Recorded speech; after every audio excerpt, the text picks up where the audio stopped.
Hey, there's another clip of Vivek. That's how you say his name, like stomachache. Vivek Ramaswamy. He was killing it. We're going to have him on the show, too, by the way. I think on the 18th. I think on the 18th of this month, we're going to have Vivek on our show, and I'm excited about it.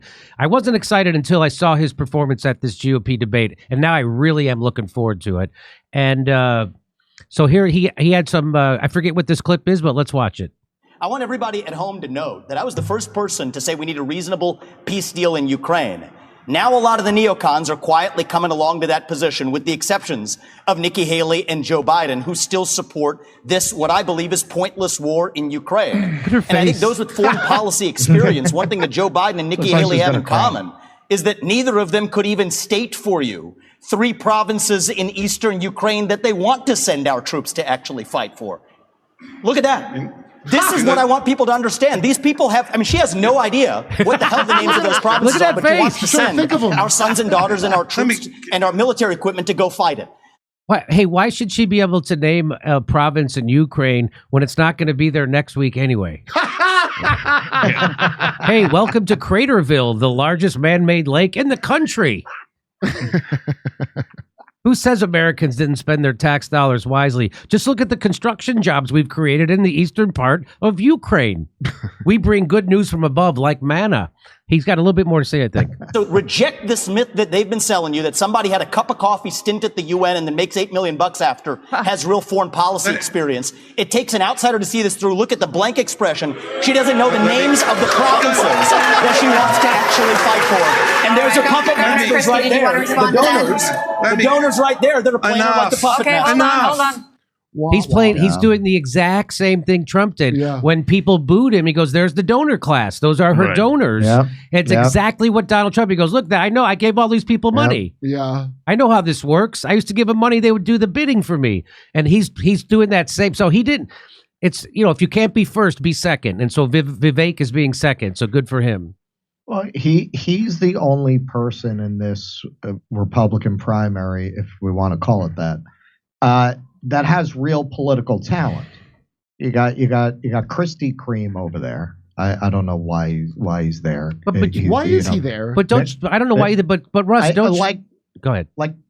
I'm sorry. Go ahead, Jimmy. But don't you remember when Chris Christie first hit the scene? Everybody's talking about how much political talent he had, and I do. And they love to watch him yell at a teacher, like that was what wrong with America. So they used to pretend he had political talent until people actually took a look at him. But go ahead. Sorry, I interrupted. Right. I mean, he was a very, very poor imitation of the real thing, which was Trump. Once Trump showed up, there was no lane for this fat, blustering oaf. Right. You got a much better version of that. Nikki Haley stole whatever lane he had from him. The Lincoln Project people are all going to wind up behind her. DeSantis is like a charisma negative zone. Vivek is the only one who's come along who, demonstrates that thing. He's got that thing. He's got really good skills. He's very charismatic. He's very interesting to watch, and all of that to say, and I think my esteemed colleague agrees with me on this. I think he said it on the show earlier. Trump won't pick him. He's too good. Trump doesn't like anybody next to him who could outshine him. That's why he didn't stick with Bannon. If Trump had held on to Bannon, we'd be in the second term of Donald Trump today. No doubt in my mind. No doubt in my mind. Bannon was too big. He doesn't like it. He wanted a zero like Pence that couldn't steal the spotlight from him. He's never going to get a guy with this kind of political talent as his VP. Who was that guy that was like a Goomba? The Mooch. The Mooch. And that was on purpose. He had to get fired. Scaramucci. Somebody was gonna. I know about that. Scaramucci, where he's cursing at that was like on purpose. Because his wife was going to find out he had a girlfriend or something in there.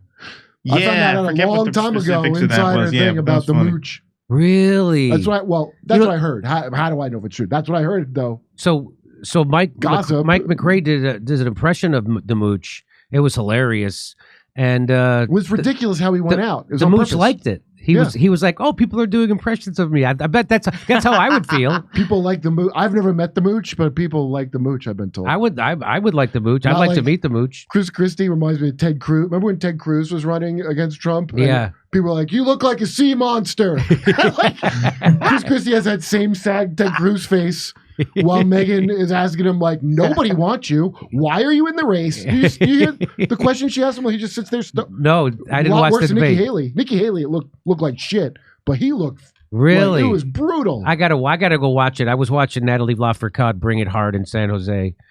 Keaton, what would you like? Anything to say about this?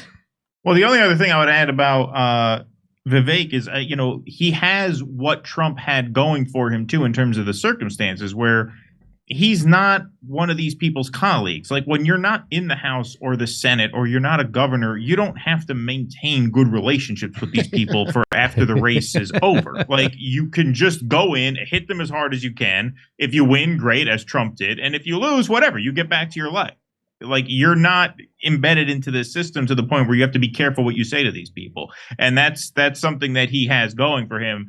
And that's one of the reasons why he's able to just hit them as hard as he does, because that was brutal, obviously. We're doing live comedy shows in Oxnard, California, Venice, California, Palmdale, California, Omaha, Nebraska, Des Moines, Milwaukee, Lansing, Michigan, Bend, Oregon, Portland, Oregon, Seattle, Washington, and Boston. Plus, we're going to put a date in Edmonton, Canada, plus Vancouver. See ya. Go to jimmydore.com for a link for all those tickets.